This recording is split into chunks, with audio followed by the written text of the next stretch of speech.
SmashFactor. Ripping driver, going for it. Oh my goodness. How about that tee shot? That is crazy how far that is. Wow. John Daly, take a back seat, big fella. How about that drive? That's an aggressive line. That is beyond long. Look at this. He's just driven the green. He has just driven the green. I guess hello world, huh? Welcome back, everybody, to the SmashFactor Waste Management Phoenix Open at TPC Scottsdale Edition, brought to you by AmpCaddy. Go to ampcaddy.com, type in the promo code SMASH, and get $20 off your next AmpCaddy. We all got them, so go out and get yourself an AmpCaddy. I'm your host, Michael Ruvy. You can find me on Twitter at Michael Ruvy. I'm here, as always, with my other two boys, Bucks, and you can find him on Twitter at BPSnow11, and Gup at I am the Gup. Also, go check us out online at gupscorner.com. On Twitter, you can find us as a group at Gups Corner, and on Instagram, same thing, at Gups Corner on Instagram, and then his Facebook as well. We do respond quite often if you ever have questions on Facebook as well at facebook.com/Gups Corner. Fresh off Torrey Pines, Bucks, how you doing? Doing awesome, man. I am doing great. Not as good as you being at Torrey Pines. How was that? Epic as always, but I made it back in time and sober enough to make it back here, and That's good. Pretty excited about this week as well. But yeah, I made it. We appreciate that. Yeah, I'm pumped for first event of the year with a cut and only one single golf course. It's gonna be awesome. Second one, right? Sony. I count this as like the legit full field or semi-full field. You're good. You're good. I got you. Gup, how you doing, bud? Doing good. I actually got to use my AMP caddy yesterday on the course. Played golf for the first time in almost 4 months, which is terrible for me. But, you know, been crazy getting adjusted down here. But the guy I was playing with, Gups Corner follower, Roy, great guy. First time meeting him, and he was impressed with the AMP caddy as well. He's like, I didn't know if y'all were just hyping that or if it – but he goes, this has really good sound. It's good. And we got done. He was like, how much battery it's got? I was like, it'll go 3 or 4 rounds easy. So he was impressed. But it was a beautiful day out there. Enjoyed getting to play finally and ready to get this week going. Yeah, I'm super, super excited. Last week, like I said, I was jacked up and spent 3 days at Torrey. We'll get into that. But let's get into this week then. Let's first, I want to give a shout out to our amazing affiliates that we have over at Gups Corner. Go to our affiliates page, which is on gupscorner.com right there on the homepage. Our first one is going to be FanShare Sports. Get the pro advantage at fansharesports.com. Type in the promo code GUP when you sign up, and you're going to get 20% off any subscription that you have. It's great. We use it. All three of us use it. Everybody at Gups Corner uses it. It's great. You can use it for football and golf. So it's a really useful tool. So go check that out. Next one is Fantasy National. If you're doing DraftKings or doing betting and you don't have Fantasy National, you're behind the curve a little bit. So go to sign up at fantasynational.com/GUP. All right. We had a ton of winners. If you just go check out all of our tweets and all of our mentions, ton of winners this week. A lot of them giving credit to Fantasy National. There was a 20K winner in there. A lot of winners that all use Fantasy National. So go check that out. Also, rate and review us on iTunes. The more ratings and more reviews we get, it makes our job a lot better and makes it a lot easier. We are going to give out a massive $250 prize pack after the Masters that will include, if you're watching on YouTube, it includes one of this will be this hat, Tiger Woods hat, classic 99 style. I've got another gift from Torrey Pines with some ball markers, program from Torrey Pines. I think we're going to have a bunch of stuff from anytime anybody goes to one of these tournaments. I think we got someone at the Waste Management this weekend, so we'll get something from there as well. We're going to give that out after the Masters to anybody that rate and reviews us on iTunes. Please hit the like button as well if you're watching on YouTube. All righty, up today, the Farmers Insurance Open. We are going to review that very briefly, and we're going to dive straight into the Waste Management because everybody loves this week. The Super Bowl's this week. And the Waste Management, I think it's a huge sports week. I think we all do. So let's get straight into it. The good, bad, and ugly from the Farmers Insurance Open. Bucks, why don't you lead us off, bud? Yeah, I'll say the good is the overall event. I thought it was awesome. I mean, it's one of my favorite events of the year because I love the South Course. I think, and I'm a huge fan of stereotypical U.S. Open type venues that just can get gnarly.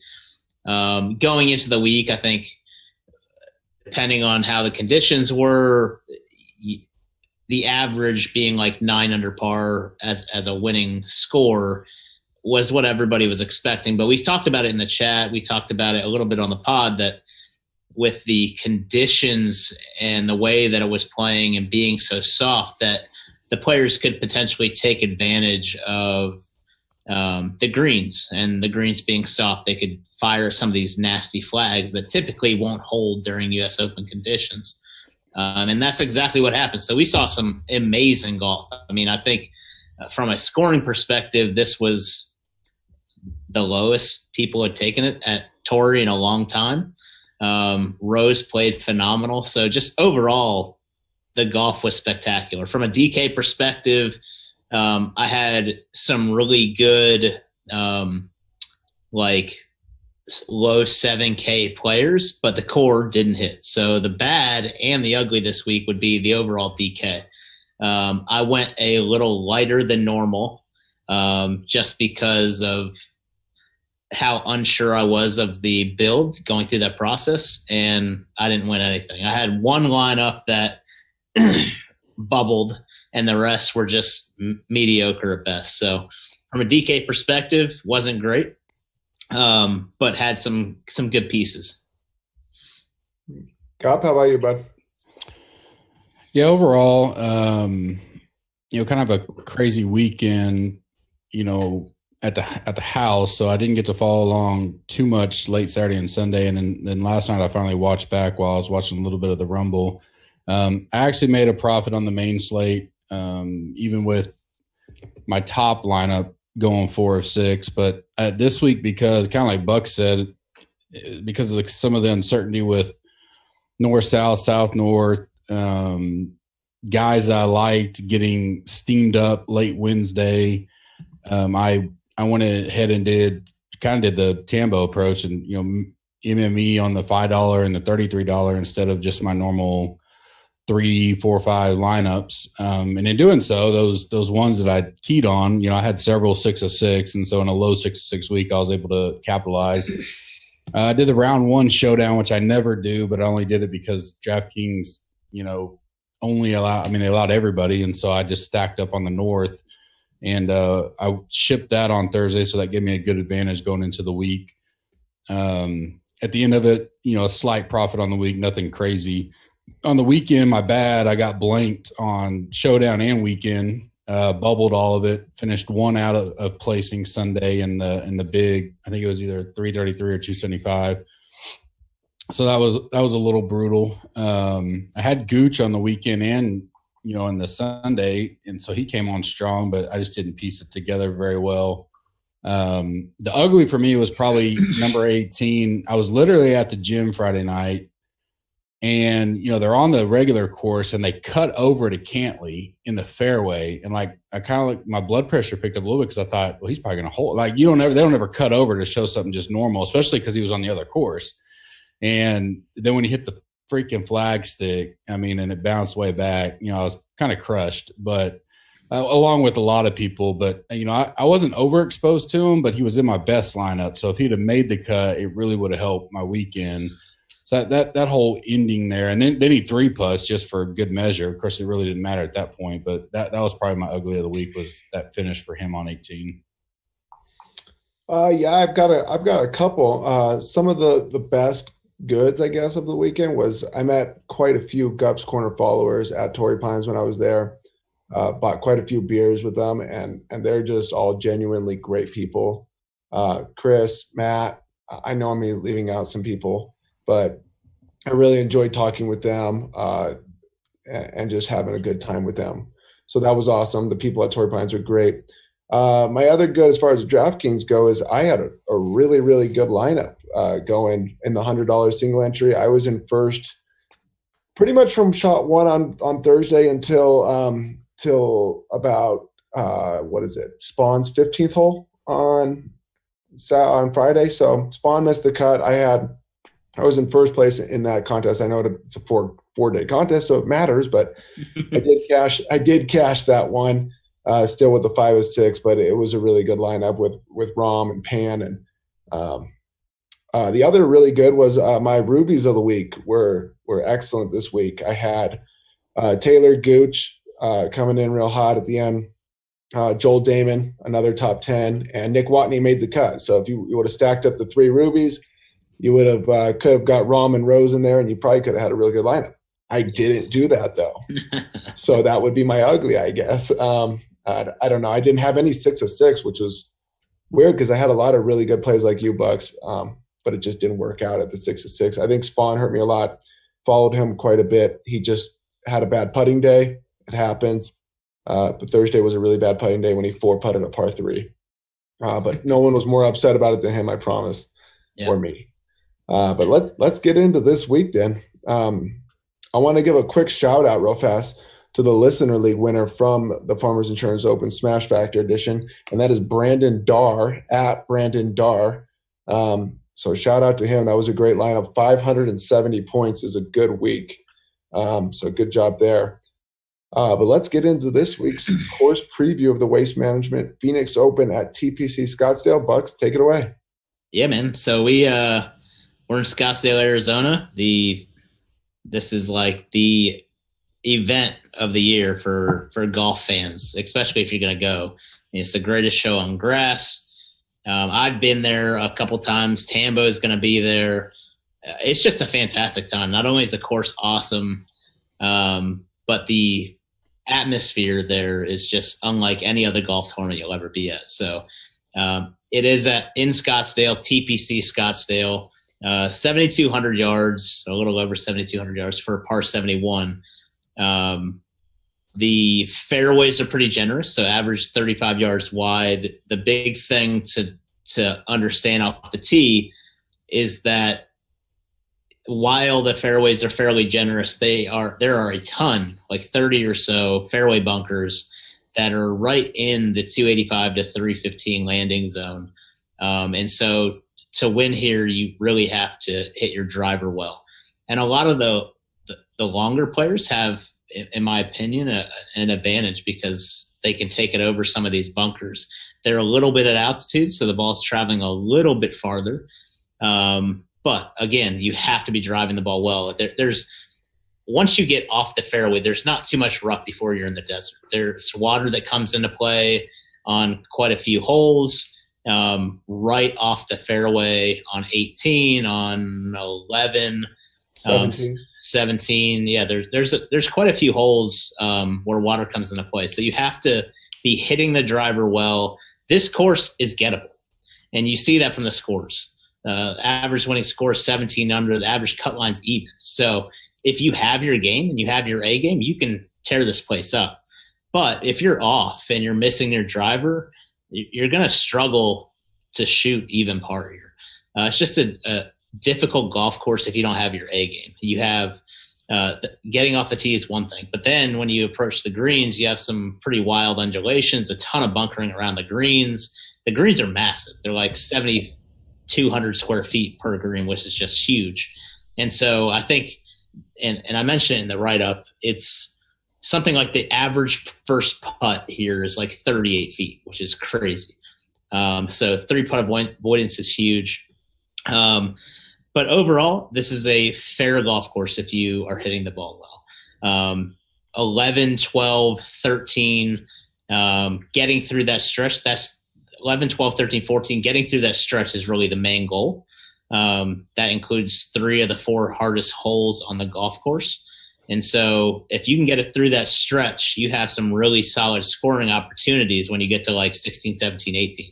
And last year, if you guys remember, Woodland and Ruvy lit up the last few holes. I mean, Woodland was 3 under through 16, 17, 18. Ruvy was 2 under 17, 18. I mean, just a really, really solid golf that provides a lot of scoring opportunities and excitement.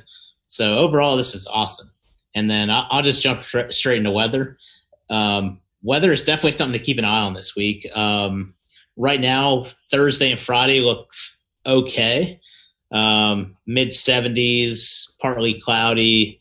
The Friday morning wave could have a little bit of an advantage. There's supposed to be some rain overnight Thursday, which if that's the case, you'll see some softer conditions on Friday. And if you do, that's prime scoring opportunities for those guys. So the Friday morning wave could have an advantage. Saturday is the day. If you got guys that make the cut, Saturday is the day to keep an eye on things, especially if you're doing showdown. Saturday, they're expecting some rain and potential winds. So keep an eye on it. Check out the write-up, the breakdown. I put the exact station that is on property, so it'll give you the most up-to-date information you're looking for. Great. You already got my next question answered. So let's get into this week's locks, flocks, and flops then. Gup, why don't you start us off then with your lock of the week? Yeah, I'll let me jump into my stats first. I apologize. Yes, my bad. Sorry about that. Yeah, no problem. Agree with a lot of what Buck's kind of angled there in the preview. I think he has in his article too, a high percentage of the scoring coming from par 5. So yes, Gary Woodland was 10 under last year on the 12 par 5s available. Yeah, so I think that's a key this week. So I have that in my model. I have approach in my model. Ball striking, I believe, is going to be very important this week. I have a short game blend that I kind of created out of a couple different areas that I'm focusing on. Not necessarily because I need them to be great, but because if they're struggling, then probably not good. But I do think I'll have some more on my opinion on the weekend. I do think that could come into play, especially for the leaders on Saturday. Green and red gained is another stat that I threw in there. And then proximity to me is important this week. Pretty much overall proximity. There is some, if you want to dive into the par 4s, 8 of them are between 400 and 500 yards, kind of like Bucks had mentioned. But if you want to look at the potential approaches within those par 4 yardage, you could dive in a little deeper if you're trying to, look at a little bit more than just the overall. And then I have my secret sauce as always. Not weighing course history as much as prior, twofold. One, recent form. You now have, 4 tournaments, back to back to back weeks. So that matters to me, the guys that have been playing. And then it seems to me as I look through the top 30, 40 of my guys, and I remember this from last year as well, guys can, top 5, miscut, top 5. Like there's no consistency, other than the abnormally Matsu. He seems to love this place, obviously, besides withdrawing last year when I took him on one and done. But there's guys that miss cuts and then come right back the next year in top 5, top 10. So I don't know if the atmosphere plays into that. Like one year they're feeling it, they're not. I don't know. I don't really care. So I just kind of course history is in there, but not much because of the inconsistency based on the top guys that I see finishing. With that, this tournament's one of the first that will come down to, if you look at the history last 2 years, a lot lower scoring totals win this compared to what we've been seeing, especially in Hawaii. And I only say that because it just goes back to football and everything else we talk about. And Bucks does a great job of focusing on this. You have to see the event out, how you think it's going to play, to build. And I think a lot of people miss that boat in our industry. And this week I say that because I think it'll actually be harder scoring than it has been, mainly due to Saturday. I'm also not going to bet a lot of outrights because I think if I get a guy that finishes great Friday and then he draws low Saturday where he starts out early, I could see guys coming from the pack because Saturday afternoon right now looks brutal. So those leaders are going to play in the worst conditions Saturday. Now it's impossible for us to know who's going to be playing in that, but come for the weekend slate, showdown slate, and outrights, you may be able to get some really good value there Friday night. So, keep advised. We'll update it on the chat Wednesday, but I think that could be a big story. It's not going to help us build for the whole week, but I think it'll be a little lower DK scoring than we're used to, and so I factor that into my model. Good stuff. Bucks, do you have anything to add to your stats you're looking for? A little bit. I mean, I touched on the primarily the same things. I mean, I think that for me, understanding, like Gup said, so I take what I know about the course and the breakdown of how it typically plays, and then I look at the weather and see what the scoring conditions are going to be like and how important the birdies typically are. So the course was renovated, redesigned in 2014, and ever since then it's been not significantly, but it's been noticeably harder. And I think that it's starting to soften up, which would promote scoring, but there is a bunch of weather potentially on Saturday, and so you have to take that into account. So for me, I am weighting ball striking pretty heavily. Par 5 scoring is still going to be big for me. And then even at a place like this where the scoring, if I had to guess right now, I'd say 15 under wins it this week. I would say that DK points are still something I'm looking into. But with the way that the course is set up, with the way that the weather looks potentially on Saturday, I have this already anyways, but I am going to put in some short game blends, scrambling, that kind of thing as well. Well, and to that point, I mean, you got 5 of the last 7 years, the cut, and it seems that even though there's been higher, lower scoring in golf terms finishes, the cut's been 0. I mean, even or over par. Yeah. 5 of the last 7 years. To your point of the remodel, so I think that's a good point to mention. Because I think too many people focus on the top guys and how they're going to play it when we can't all play top guys. You can't play 6 guys over 9,000. So you have to, within the classes, you have to figure out what key stats are going to help. Let's say all these 7,000 guys are on par with each other, which we know they're not, but just saying, you have to find the things that those guys can excel at above the rest of their guys in their class, because you have to have guys for almost every class. And that in this week, and as we get into tougher courses, that really matters. And I had the exact score as you. I said in my notes, I had 14 to 16 under, probably wins depending on Saturday. So, both in the same ballpark there. Yeah. I don't have anything to add really on that. So we'll just jump straight into our lock of the week. Gup, why don't you lead us off with your lock of the week, which is over 10,000 on DraftKings?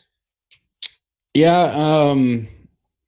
Other than kind of a little inconsistency here, but stat model wise, recent form wise, had a couple weeks off wise, and I think he changed his schedule a little bit to amp up for the next 4 or 5 weeks. I'm going to go with JT.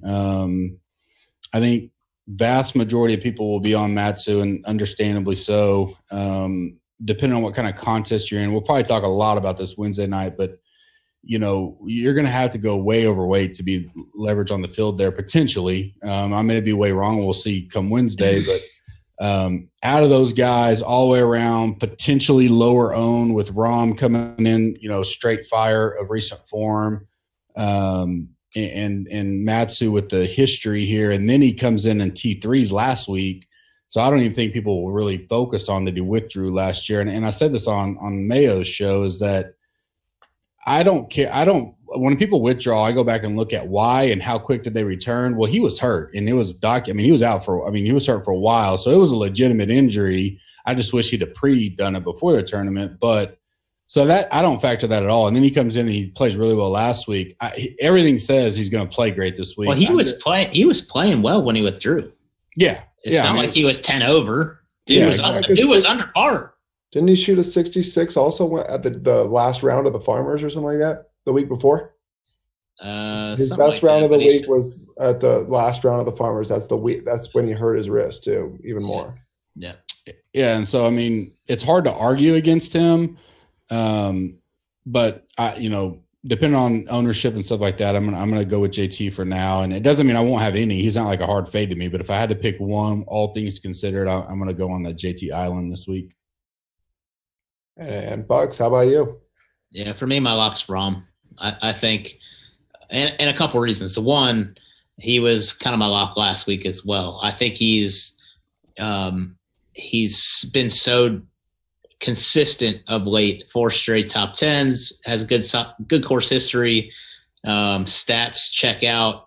But he is, I think he's on the verge. I mean, the dude has 4 straight top 10s. I mean, it's not like he's on the verge of a breakout. I think he's in a breakout. But the big reason, one, I think he's perfect fit for this course. Another reason why I'm taking him, I think that because Matsuyama is likely going to command quite a bit of ownership, I am going to purposely play the most expensive guy, as the most expensive guy is typically a little underowned. So I'm going to go that direction this week, and that's typically a direction I don't go. But I am going to play a bunch of Rahm this week. He's my lock. Yeah, he was my lock last week. I'm going back to him again. This was like him and Rory last week, and he was the most expensive last week and came in the bigger contest at 5 or 6% owned. It's not like he was coming in bad form. He had a 5th the week before. So I'm going to go Rahm again. He finished 5th here as an amateur. The dude loves this place. He'll wear the ASU the ASU jersey on 16. Local guy there. Now he lives there, obviously. But no, I'm going to go Rahm, and also because I'm weirdly fascinated with the guy. But I think he's also on track to be the number 1 player in the world eventually. But that's if Rose cools off ever. So let's get into the next one, our flocks of the week. So our core. Gup, who are you thinking? Yeah, so, I kind of think the majority – and maybe not, maybe after everybody listens to us, they change their mind. But I think a lot of people will, if you look down at the low 7s, high 6s, even some mid-low 6s, we haven't had that for the last 2 or 3 weeks where you could go down there and feel comfortable building lineups.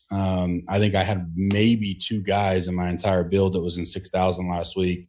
Well, this week you don't. I mean, they've structured the pricing as such to entice some stars and scrub type lineups, if you will. Don't like using the word scrub when you're talking about a guy playing on the PGA Tour, but low price, high price, however you want to say it.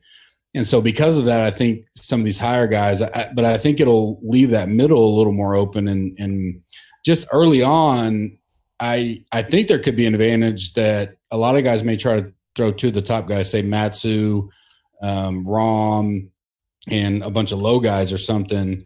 But you can also go contrarian and still do something the same and take, 3 guys in the 9,000, 2 in the 6, and you could have 7,500 left to build there and be contrarian to the field. And that's something I'm going to look at. With that, my core, as of now, my first guy is going to be Kuchar.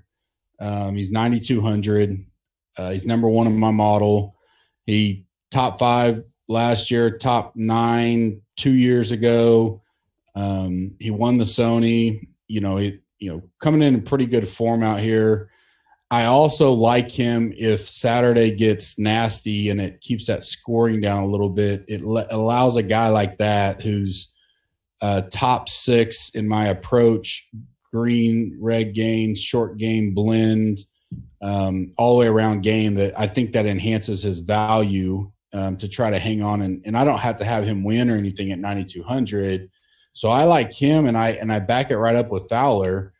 I could start several lineups with Fowler, Kuchar, and feel fine with it. I'm fading a lot of what people will hover to, and I get to go build however I want from there.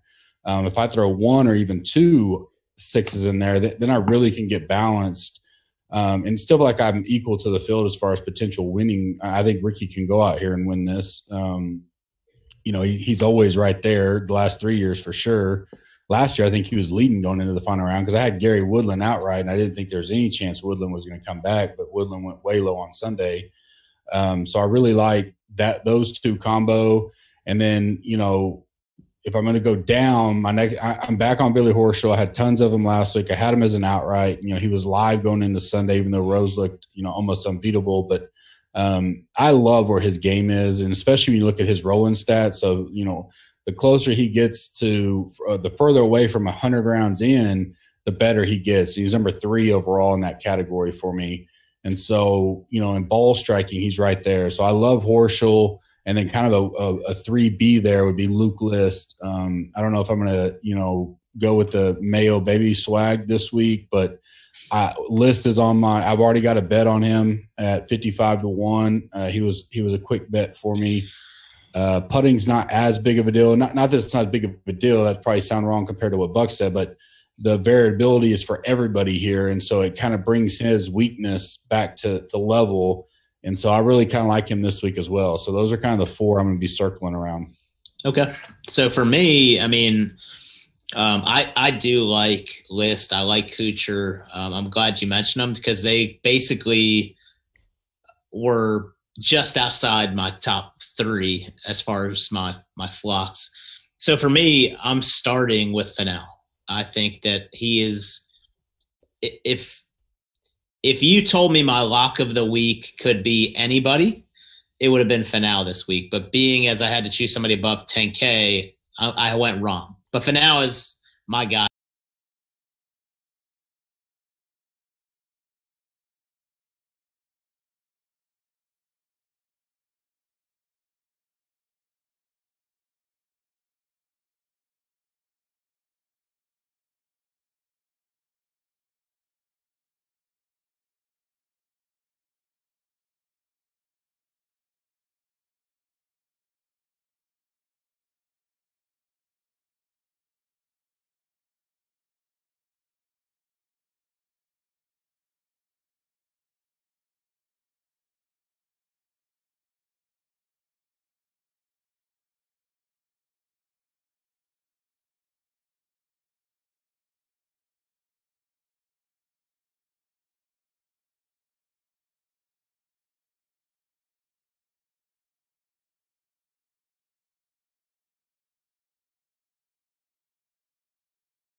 Stats for the week, you look at rolling stats, you look at recent form, even course history, Lucas Glover is checking all the boxes for me. I really like where his game is at right now. He's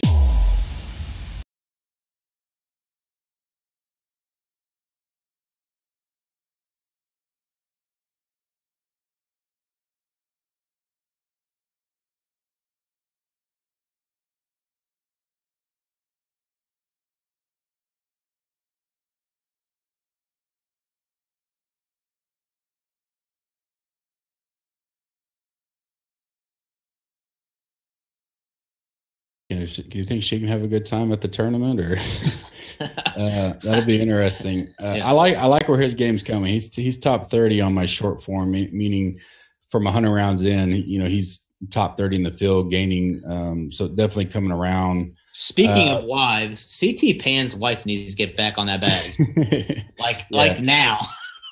Yeah, he was fire, and then just the weekend, I don't know what happened to him. He went. It'd be interesting. So I'm already going to go right against you, and my first flop is Finau.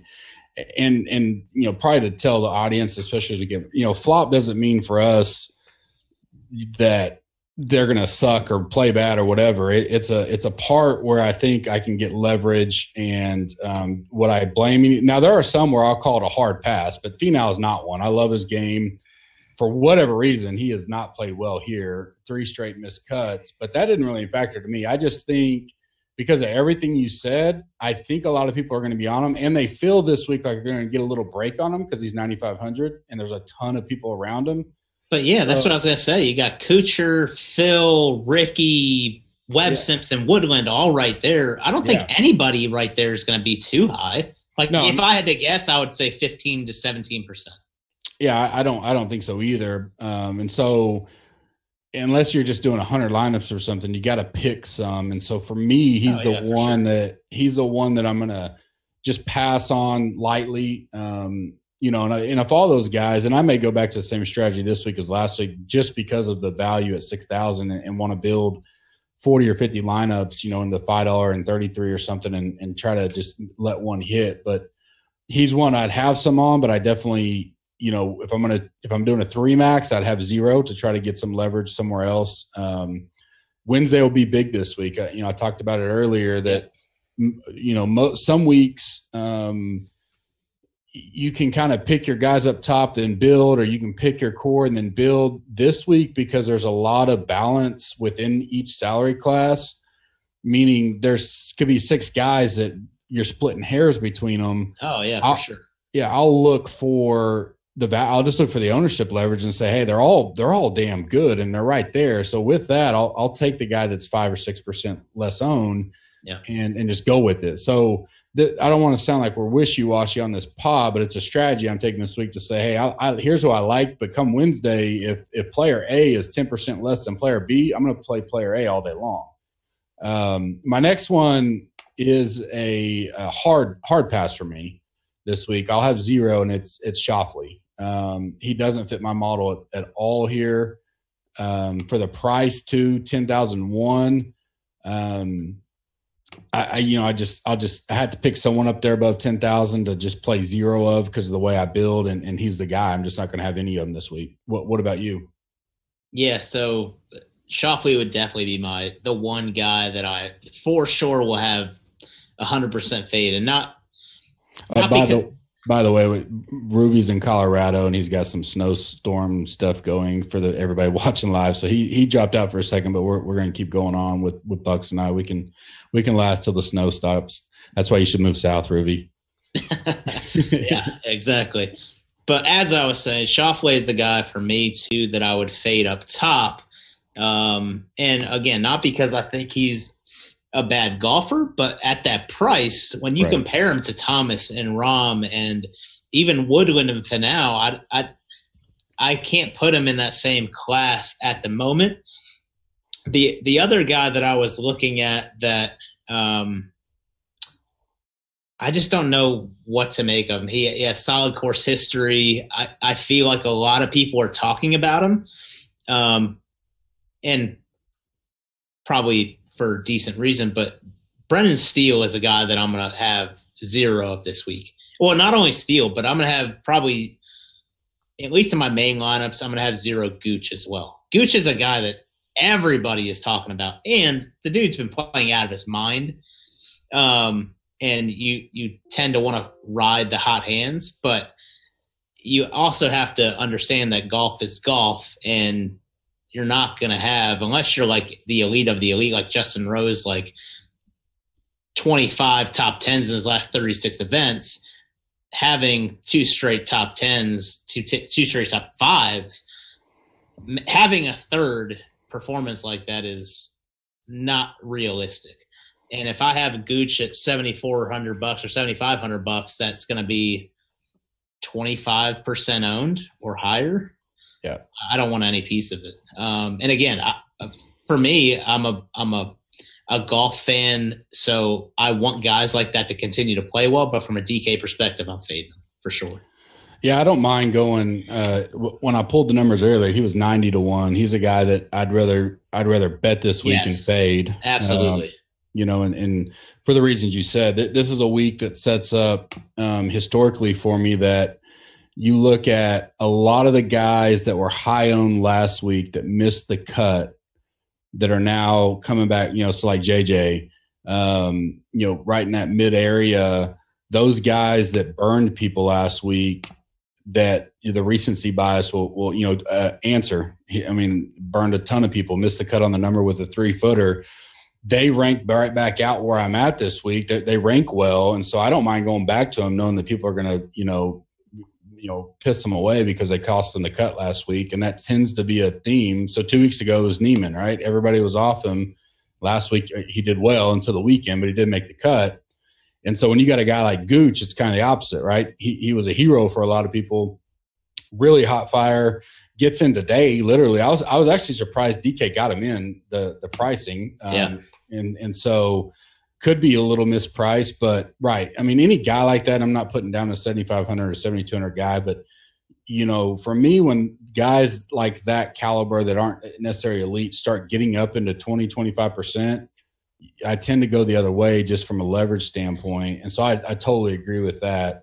100%. And I'll roll right into my sleeper. I'm glad there's a lot of 6,000 this week, because if there wasn't, I think this guy would be uber chalk. And he was on one of my dream teams from last summer, and it's Joel Dahlman, but I think he's going to be talked about quite a bit. But there's enough value down there that I don't think he'll be crazy where he gets up into 15% plus. I could be wrong, and by Wednesday, if he's the same guy, that if he's going to be 20% plus, I don't know if I can go there because it's not worth it. But he's number 11 in my overall model this week, and he's coming in 3 straight made cuts, top 22 at the Sony, top 10 last week. Obviously, in my model, he's my number 1 approach, which is my number 1 stat this week, along with par 5. So I love him at 150 to 1. I will definitely have a bet on him, but I love having a piece of him in my court, as my sleeper of the week for sure. Yeah, I like Dahlman. I think he's probably one of the more consistent players on tour right now. I think $6,800 is egregious. I think it's almost one of those, you got to play it, man. It's like your free spot to just hammer somebody in there. The thing that I think, like when I was thinking about him earlier, because there are a lot of people talking about him, he's in a weird price range where you want to play stars and scrubs, and he's obviously not a scrub, but you want to play stars and scrubs, you're almost forced to go lower than him. And then you have so many guys that are like $300, $400 right above him that are so intriguing, like the Sanjay M, maybe not Neiman anymore, Varner, that I think that he will be under 20%, which would be amazing. Right. I feared when I saw his price, but as you look at the, even in my rankings, you got Ryan Moore's right there, Kokrak's right there, JJ Spawn, Neiman, CT Pan, Ryan Armour, which we all know my love with him, Sam Burns. So there's enough there, like you said, that they can't all be 20, 25%. So again, more than most weeks, ownership is going to be so big this week, especially up top and down here. And so I have enough pivots because I got Stuart Sink 2 below him at 6,700 that if Dahlman's 20 and Sink's 8, I can go to Sink and be fine with it. I really don't mind it. And that's the whole thing with ownership is you're using it as a spot to use as a tiebreak. Like if you view Sink and Dahlman together within a couple points of each other, then hammer Sink at significantly lower ownership, but don't get cute with it, man. Dahlman, $6,800 for a guy that's playing out of his mind, who seems to fit this course. Don't get cute with it. Just play. Well, and a lot of people forget that, like, if he makes a cut, he's probably return value, right? So I don't, on that kind of risk, I don't need a top 10 from him. If he gets it, great, but the value of what I need for him, even if he's a little chalky, if he makes the cut, I don't care if he was chalky, right? He's gonna be fine at 6,800. So that that for me is fine to go to. One guy that's kind of caught my eye, and I be interesting to hear the industry tomorrow, but Anderson Albertson at 6,300. Where you think he's uber chalk just because of how cheap he is, or what do you think, what's your thoughts on him? I mean, he was one of my sleepers last week. I really liked him. He's a really good ball striker. Did not play well last week, but he's a guy that has the game to play well, and he had been pretty consistent before last week. Plus, if you look at the correlation, last week is not necessarily an indicator for playing well here. So I like it, Albertson. But again, anybody in the 6K range, people don't like going down here generally, even if there are good players. And so if Albertson was where he's at right now or low sevens, I think he'd be the exact same ownership. Because people hate going down to the 6K range, they're automatically devalued in somebody's mind. Right. I like Albertson. So I will. So my theory this week, or my game plan this week, is going to be like you last week.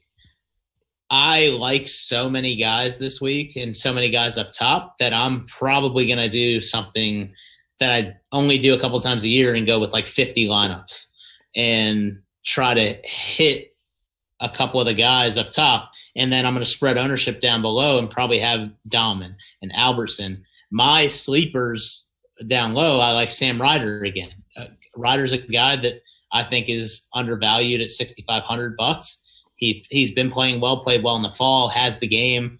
And then the other guy who likes this golf course, likes playing this time of year, and hasn't been playing well recently, but likes the course and his stats are decent, is James Hahn. I mean, $6,400 is really cheap for a guy that was in the middle of the high sevens last year for a while because of how well he is playing.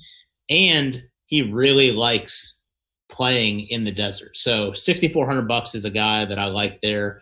Real quick, and I'll recap it just because we're flying by. But for my flocks, Finau, Lucas Glover are guys that I like. My lock is going to be Rahm. And then my flop is going to, or my low-owned or low-price guy sleeper is going to be either Ryder or James Hahn. What are your thoughts on the Matt Wolff? I've already seen him on Twitter a little bit today.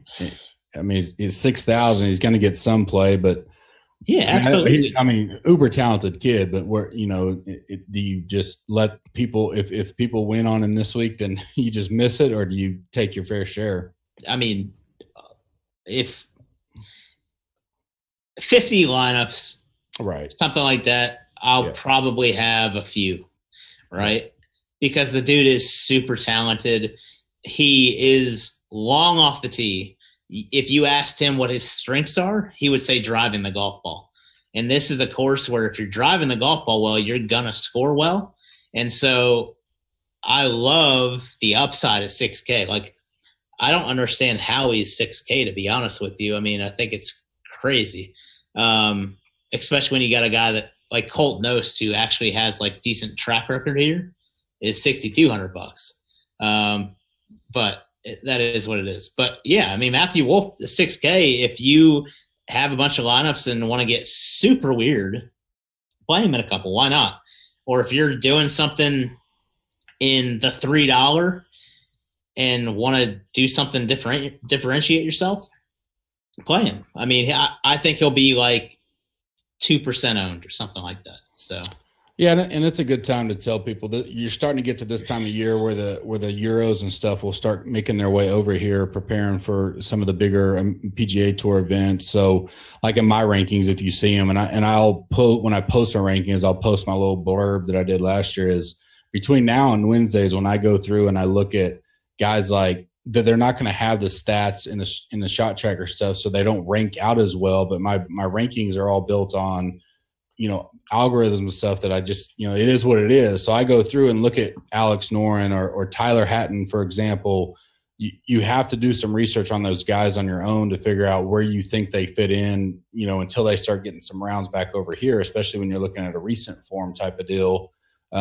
So if you like some of those Euro guys and may see them down in my model or someone else's model, don't get off of them. Just you're going to have to research them this week. And as well as some of these guys like a Matt Wolff or that are coming, as the web rotates their ranking and stuff, and some of these guys get their chance. It doesn't mean we don't like them. It just means, there's not enough information out there to rank them in any certain way. Yeah. Which is, rolling right into, Emergency 9, if you're not familiar, Wednesday night, 9:00. We go live. Last week was, for early season was tremendous. We're over 100 strong for an hour straight. We have up to 200 seats. We have filled it before. I expect a big turnout this week with Super Bowl, and this tournament's well, publicized. So be sure to join us there. We go live right at 9:00 Eastern Central Time. So getting, and for me personally, I post my outrights and stuff this week. I'll post them tonight or tomorrow, and then I put my full card up with my matchups and 3 balls and everything Wednesday. This week's a little different because I'm going to do some Super Bowl props and stuff like that. So I'll try to post all that here in the next day or two for you football guys, because we won't have a coin flip this week, but we'll have a little bit of coverage of it, the Super Bowl. Yep. So pay attention to all the stuff when it comes out from Husk or myself or anybody else as they post it. But for outrights now, who is your favorite, say 20 or under 20 to 1 or under right now. I mean, and I haven't looked at. I assume what's Finau at? I would say Finau. He's got to be right around the 20 mark, right? Yeah, hold on, my screen. He is. My screen froze. Yeah, he's right at 20. Yep. So it would definitely be Finau for me. Let me see who else it is. Let's see. Yeah, it has to be Finau. I think him or I'm glad you mentioned him or Ricky. Ricky is a guy that I freaking love this week, man. So yeah, he's right there. He was 20, and I people that know me, I don't normally go too low on the board, just because of the value long term. But he is one I have earmarked to potentially bet tonight. And if I go that low, my only hesitancy with him, and especially being an Oklahoma State boy and played in that wind and all that, is if he just starts out average, I think his Friday night number could be way better. And so if I could get him 30 or 40, he's a guy that I'm trying to weigh, and that's predictability. Can he, just skirt? So here's a good question for you, Gup. With potential, and obviously this changes with weather, with potential weather on Saturday, let's just say it lines up where the leaders are getting the worst of it. Mm-hmm. You hammer somebody on Friday night, understanding they're 7 back, but they have potential because they're teeing off 3 hours earlier than somebody else.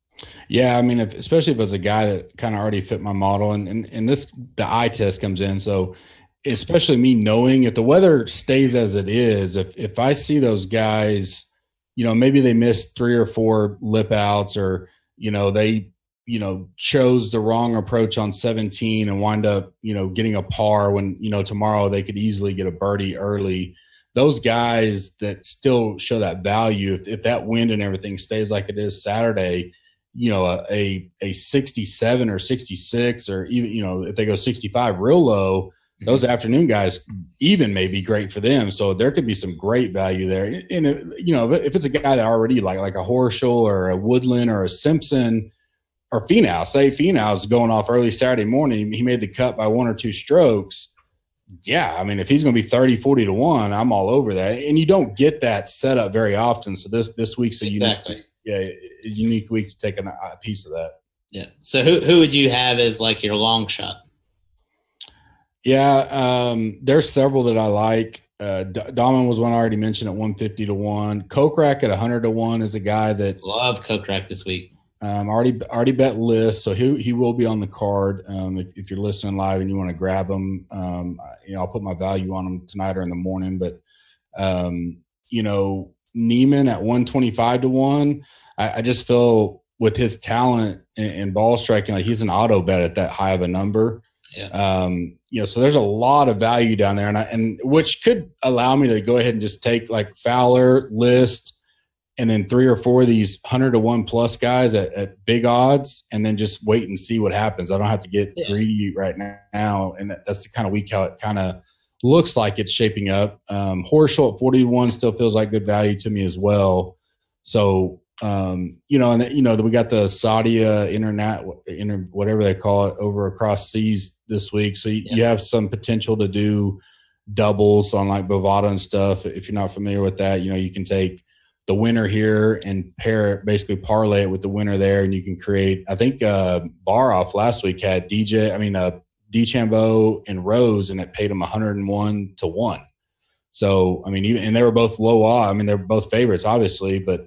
So if you can double up like that, or even triple up, I mean, huge value. And I may do like a triple, so I'll try to pick the winner of both. Plus, I'm on the Patriots officially already on the Super Bowl, so parlay with the Super Bowl and do a 3-way. And I mean, you can get some really good odds on crazy stuff like odds. That. Yep. Yeah, for me, the only couple guys down low that I like, Varner, I really like seeing him at 150 to 1 or 125 to 1, something like that. You almost got to ride him now, because if you get off now, you're going to be pissed when he goes off. He loves this place too, so I'm all about it. And then Sung Kang at 175 to 1, dude has been fire lately. Course sets up really well for him to his strength in his game, so I like Sung Kang a bunch this week. So we'll get Ruvy caught up later, but the one and done, which has been off to a hot start. I think we got 6 guys still. I didn't check with JB. I probably should have that are perfect on the year, pretty much. It's crazy, man. Yeah, it's crazy. Out of 3,000, I guess 6 guys are tied for first right now, which is great. I had Rose last week, so made a big jump into the top 100. Which goes to show people, and we talked about this a lot last year, you're never out of this thing. I mean, I jumped like 1,200 spots this week, by having the winner. So you can catch up in a hurry. I'm first with $1,500,000. Ruvy's 836,000. You're third with 372. This is your chance, everybody. Reminder, go put default picks in now and then change it later, but don't miss the week. There's no excuse. With our automated dashboard now that's all up there, which, Josh and Melinda did a terrific job. You can change it in 3 seconds. So there's no reason to reserve now. So who is your for this? We all use our official for this one. Who are you going with this week? My official is Tony Finau. I like it. I'm going to go Ricky Fowler. So he's going to be my first one. We'll get Ruvy's from his. Ruvy already told me he's going JJ Spawn. Shocker. We booked him for JJ Spawn. I'd be shocked if he didn't go Rom as much as he loves him, but I think that's the direction he'll go. So, kind of to bring this up to start wrapping it up. If you guys didn't listen last week or didn't know, and we'll do our official brochure type posting starting tonight and then tomorrow. Not only is our live service start a week from tonight or from today, our premium service, which will be $69. Well, standard is $99 a month, $9.99 a month. From next Monday through Sunday at Augusta, we're doing an early bird special, which is $6.99 a month or $69. If you choose the annual, you will automatically be entered into our Blue Jack National golf package trip, which includes 3 days, 2 nights on course at Blue Jack National, which is Tiger Woods' course he built in Houston. Bucks, myself, and Moose from Fantasy National, who is providing the flights for the guest as well, are all going to be there with you as a guest, and we'll play 2 rounds. We have access to the entire place for all 3 days. There's a par 3 that's lighted and open till 1 a.m. I can't imagine what will come out of that. So for $69, it's a great trip for somebody. We're going to draw it. We're going to do a live show on YouTube, probably 30 minutes to an hour after the Masters ends that Sunday night, and we will draw the winner then. So you have to bought your annual pass by then. If you buy it, you're automatically entered. So you'll be in the drawing. We'll draw it that night. You'll have 2 weeks. We'll get everything booked for you, flights. You don't have to book anything else. Everything else is done. We'll just get your flights booked, and Moose is going to take care of that financially. So nothing for you to do except for get on a plane and fly to Houston. So it's super easy for you guys. Go ahead and make the plans with Mama now. Say, hey, I'm buying this annual pass, and with it, I may get to go to Houston. So she knows that weekend's clear for you. Even if you don't win it, go take a trip. Go take a trip that weekend. It's the week of I think it's called the Zurich, the team deal. Yeah. So I don't even think they did DraftKings last year. So not much. That's why we picked that weekend, because it's not a big content weekend for us. So we can kind of get away and do the trip. This will go live, obviously Monday, where you can start signing up. I know some people have been chomping at the bit. We had to get the one and done stuff settled. It's running smooth. Melinda and Josh are working hard behind the scenes. We had to get some legality stuff put up there today, so it's close to being go live. And as soon as we can get it go live, it'll be sometime this week. During the weekend, we'll put it up there. But starting Monday, you will not be able to get any of the content without the access. So that'll be kind of the deadline. We still will have a free membership. So if you're a member now, you will automatically convert to a free membership. You'll have access to all the contests. There's no you don't have to be a paying member to be in the contest. It's free. You have access to the podcast. All that stuff will stay free, but all the content that we provide will go behind the premium service starting Monday. We're looking forward to it. We've had a lot of great feedback. It's a way for us to get some revenue and try to grow the brand even more and do some research and development type stuff that we've been wanting to get our hands on. So exciting, big week for us. Bear with us as we transform over to that. With that, Bucks, anything else from you? Final thoughts on the tournament before we sign off until Wednesday? Yes, actually, we have some people watching on YouTube, so I got some questions I'm going to fire off to you. Yep. First, why does Ryan Moore keep popping in my model? Ryan Moore is number 10 in my model, so I'm in that same deal with you. He missed the cut last week. He's a ball striker, maybe one of the best ball striker. And Bucks is way more talented at saying this kind of stuff, but he can. He's a ball striker, and this isn't a course where he's got to drive it, 350 yards or anything. So if he can put it in play and have a low iron in hand, he's as good as anybody when he gets in that position. If he's comfortable, he's there, right? At 7,200, I'll definitely have him. So I don't have any negative against him. Bucks, do you? I would say for me that Ryan Moore's trending form is really concerning to me. Right. Yep. I agree there. And he is surrounded by Kevin Na, CT Pan, Tway, Glover, Varner, a lot of guys that I think are in a class above him at the moment. But that being said, you got to trust what you're doing, trust the process. But he's not a guy I'm going to play. Next question: can Mickelson keep it going this week? He a big factor for me, not a big, but a factor for me is guys that their personality shines in this environment. Harold Varner, like you mentioned earlier, is a guy that breathes this. He likes this, and Phil does. So can Phil show up and have a great time and perform? Absolutely. There's no doubt about it. Can he miss the cut? Absolutely. There's no doubt about it.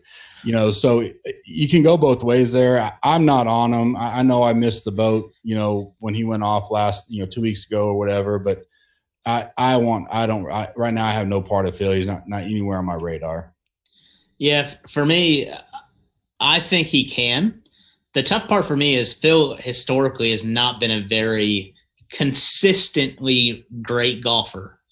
And so it's not like he's going to rattle off 5 straight top 10s. He's going to have a second, a third, a 60th, a first, a 60th, a 60th, a fifth. Like, he is so inconsistent historically that it bothers me that he's been playing so well.